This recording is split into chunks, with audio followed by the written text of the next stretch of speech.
Hey, good morning, church. This is Pastor Scott. We turn to Psalm 81 today. And as we do, we see the sad reality of the history of Israel, but really it's the history of the human heart. And anyone that knows God, there's been this great and amazing work of God in our lives to redeem us out of bondage and out of slavery to sin and death.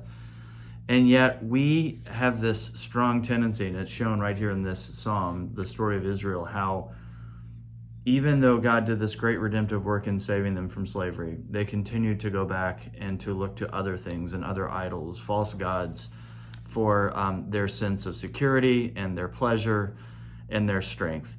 He says this, I relieved your shoulder of burden. This is God's voice speaking to Israel. Your hands were freed from the basket. In distress you called, and I delivered you. I answered you in the secret place of thunder. I tested you at the waters of Meribah. And he's saying, look how faithful I've been to you. And then in verse 11, it says this, but my people did not listen to my voice. Israel would not submit to me, so I gave them over to their stubborn hearts. One of the scariest things that can happen to a people is for God to give us over to our own desires. We read that in Romans 1, and he does that in a disciplining way to his children, and in an enormous way for people who continue in rebellion against him. In an ultimate sense, the scariest thing is to be given over fully to your own desires.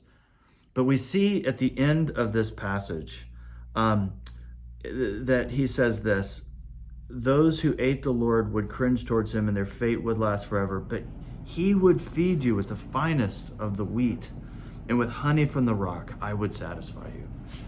There's this sad reality that we as followers of God have had this great redemption in God, and he is offering us amazing, beautiful pleasures at his right hand, the benefits of our salvation, but joy everlasting in his own presence.